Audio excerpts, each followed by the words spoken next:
హీరోయిన్లకే కాదు, ఈ సంవత్సరం చాలా మంది డైరెక్టర్లకి సక్సెస్ఫుల్ ఇయర్ అయింది.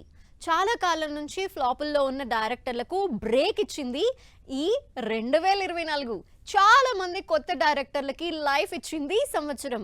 మరి అలా ఈ ఇయర్ని సక్సెస్ఫుల్గా కంప్లీట్ చేసిన డైరెక్టర్లు ఎవరో చూద్దాం.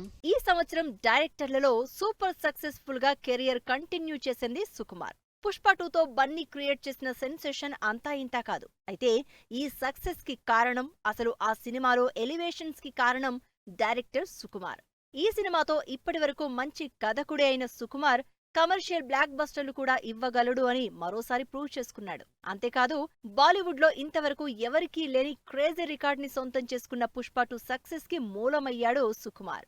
పర్ఫెక్షన్ కోసం ఎంత టైం అయినా తీసుకునే సుకుమార్ తను అనుకున్న కథని యాజ్ ఇట్ ఈజ్ గా డెలివర్ చేయడం కోసం ఎంత కష్టమైనా పడడం వల్లనే పుష్ప 2 బ్లాక్ బస్టర్ కి కారణమయ్యాడు.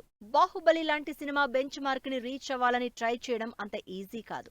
అందులోనూ రాజమౌళి లాంటి డైరెక్టర్ ని బీట్ చేయగలిగే నెక్స్ట్ లెవెల్ కంటెంట్ ని, నెక్స్ట్ లెవెల్ వరల్డ్ ని క్రియేట్ చేయడం, ఆడియన్స్ ని కన్విన్స్ చేయడం అంటే దానికి చాలా హోంవర్క్, కమిట్మెంట్ ఉండాలి. అలాంటి క్రియేటివ్ డైరెక్టర్ గా నాగాస్విన్ కల్కి సినిమాతో ప్రూవ్ చేసుకున్నారు. కల్కితో ప్రభాస్ కి మరో హిట్ ఇవ్వడమే కాదు, డైరెక్టర్ గా నెక్స్ట్ లెవెల్ క్రేజ్ తెచ్చుకుని టాప్ డైరెక్టర్లలో ఒకడిగా ఈ సంవత్సరాన్ని సక్సెస్ఫుల్ గా లీడ్ చేశారు నాగాస్విన్. అంతేకాదు, కల్కి 2లో ఇంకేం చూపిస్తారో అని క్యూరియాసిటీ క్రియేట్ చేశారు. ఆల్రెడీ పెద్ద పెద్ద స్టార్ డైరెక్టర్లు, టాప్ హీరోలు రిలీజ్ బరిలో ఉన్నారు. అందులోనూ సంక్రాంతి సీజన్లో అలాంటి పరిస్థితుల్లో వేరే ఏ డైరెక్టర్ అయినా ఎందుకొచ్చిన రిస్క్ అని పక్కకు తప్పుకుంటారు. కానీ ప్రశాంత్ వర్మ అలా వెనుకడుగు వెయ్యలేదు. కంటెంట్ మీద కాన్ఫిడెన్స్ తో చిన్న సినిమా అయినా కూడా సంక్రాంతి బరిలోకి ధైర్యంగా దిగారు. ఇక్కడ హీరోగా తేజ యాక్టింగ్, ఓవరాల్ పర్ఫార్మెన్స్ కంటే డైరెక్టర్ గా ప్రశాంత్ వర్మకే క్రెడిట్ ఎక్కువ దక్కుతుంది. అంతలా క్రియేటివ్ కంటెంట్ ని తక్కువ బడ్జెట్ లో మంచి ప్రొడక్షన్ వాల్యూస్ తో చూపించి 300 కోట్ల భారీ సక్సెస్ ఇచ్చి ఈ సంవత్సరం సక్సెస్ఫుల్ డైరెక్టర్ గా పేరు సంపాదించుకున్నారు. ఇప్పుడు జై హనుమాన్ తో మరిన్ని అంచనాలు పెంచుతున్నారు. వెంకీ అట్లూరి ఇంతకు ముందే సార్ మూవీతో కంటెంట్ ఉన్న డైరెక్టర్ గా పేరు తెచ్చుకున్నారు.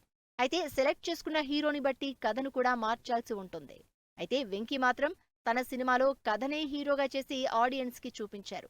కమర్షియల్ ఎలిమెంట్స్ కంటే కథకే ఇంపార్టెన్స్ ఇచ్చి చేసిన లక్కీ భాస్కర్ వెంకీకి కూడా లక్ తెచ్చిపెట్టి 100 కోట్ల సక్సెస్ అందించింది. దాంతో లాస్ట్ ఇయర్ తో పాటు ఈ సంవత్సరం కూడా వెంకీ అట్లూరి సక్సెస్ఫుల్ డైరెక్టర్ అనిపించుకున్నారు.